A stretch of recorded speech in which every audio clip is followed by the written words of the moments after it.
Testing, testing, 1, 2, 3. Well, hello everybody. This is going to be the first in a brand new series of me commentating basically over myself playing SSX. Now hopefully I want to give you some tips, interesting stuff how to play this game. Just we'll have a look at interesting things in the game. At the minute, it's all based on the demo because the demo is only out. And also, sadly, America gets the entire game on Tuesday. And us poor lonely Europeans have to wait till Thursday or Friday. Particularly because I'm in Britain, it might turn up on Thursday because the post might be good, but the actual official release date is Friday, so I might not get it till then. Which makes me a sad panda. So in the meantime, I'm dealing with my SSX fix by just playing this game a lot. So basically, just going to have a quick look at the first trick track. Now I've just started the demo because it makes you look through these screens every single time you start the demo, so we'll ignore those in a minute. So the trick event is Mount Wakefield in New Zealand. So if we head down here, we'll get right on top of it. Mount Wakefield. Bulldog Tricket is the only trick event available. Now, unfortunately, the people on my friends list who have been adding, thank you very much if you've watched my other previous videos. You guys have gotten very good. So this video that I'm going to do here is basically for the people that are lower than 4th place, because anyone higher than that, you really don't need my help. You're fantastic.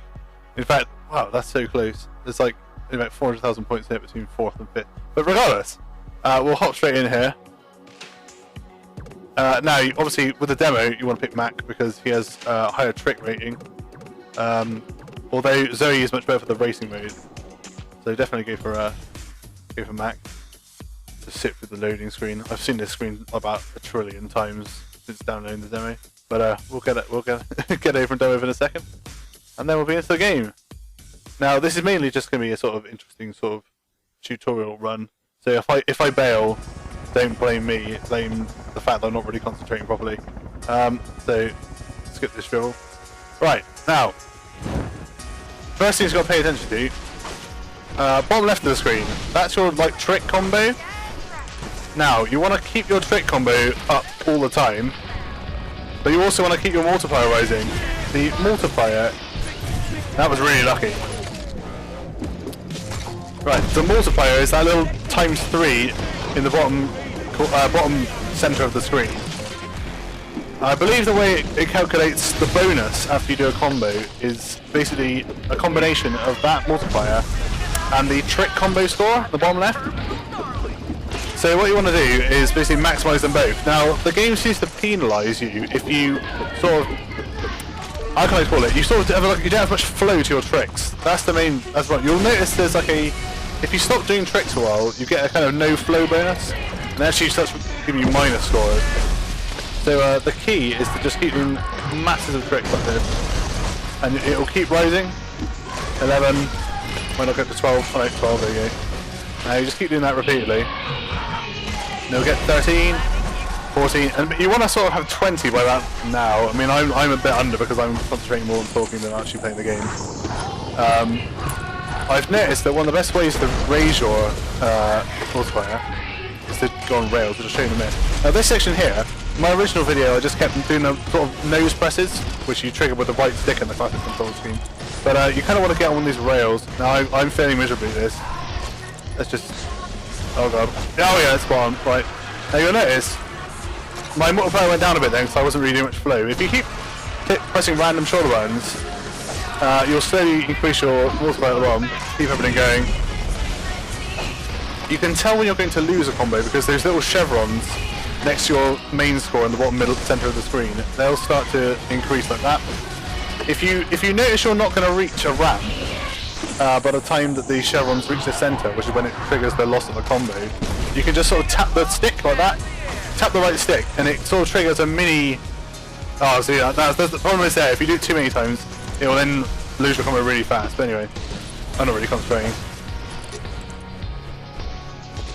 So I'll just finish this little run off. It's quite a new one. I think I've ever done that job before. The 20 times multiplier. That's really the key, because when you have a 20 times multiplier, it's multiplying everything. It's multiplying each individual trick, and then your trick combo at the end. The best way to get a massive score is to chain the entire mountain. So you want to, from the top to the bottom, you never want to lose well, I mean, you obviously don't want to go out tricky. You never want to lose your combo at all. And obviously get into tricky as fast as you possibly can. Obviously these things are kind of obvious, but if you're a beginner, they're really helpful to know. This section here is quite interesting because when you jump on one side, you just end up coming back to the other side. Oh, that was incredibly close. So, yeah, my mortar player's gone down a little bit again because I wasn't really flowing. I wasn't really going down the mountain. The tricks aren't big enough. Anyway, that's one run finished. 30 million.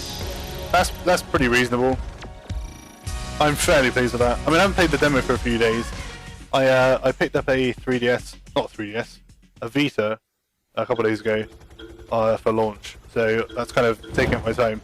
My two most beloved gaming series are pretty much Wipeout and SSX, which is why I'm basically stuck playing one or the other at the minute. So yeah, Wipeout 2048. Oh god, that was terrible.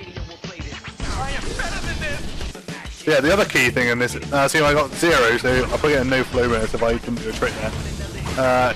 The main key here on this level really is just to stay out of the trenches, stay out of the ice flow, because you just end up, the tricks aren't as big. You don't want to go in this tunnel, that would be terrible. Yeah, use the side of it as a ramp. Oh, but the tricky sample never gets old.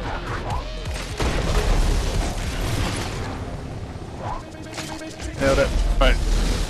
Little tail press there, just to keep the combo going. Oh god, rocks. Yeah, the bane of your existence this game is actually trees. The trees, I think, are horrendous, because if you so much as like nudge a tree, and you're in the middle of a trick at all, it's like instant death to your combo. So yeah, don't hit trees. Yeah, so you notice there, I'll just show you now, you'll notice that the meter will fill up really fast.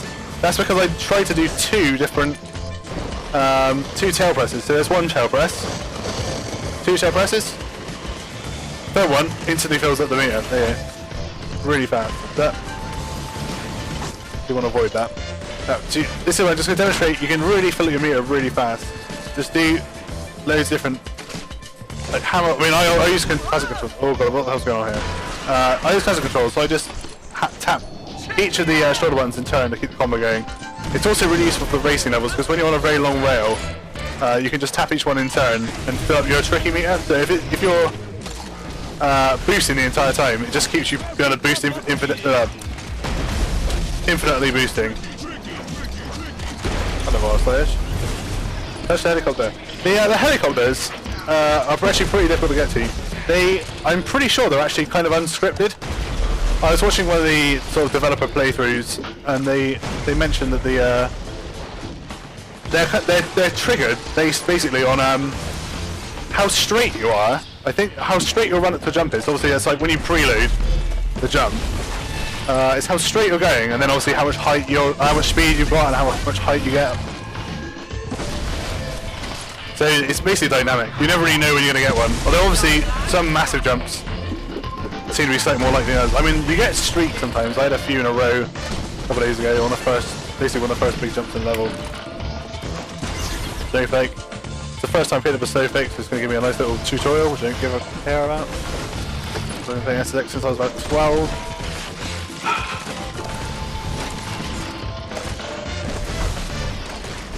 I'm really looking forward to the GamerTags in the main game. What was that, 14k? No, that's not too bad. That matches the video I had up on YouTube before. Yeah, still 4. So I'm going to get to work basically on trying to beat my score. That's basically it for my first video. But I will definitely post up more soon. If you can message me below the video with anything you'd like to see on this channel regarding SSX, I'll be more than happy to do it. I'm hoping to sort of produce an entire show quite soon, once the full game's out. But until then, this is me signing off. So, au revoir chums, and I'll see you guys next time.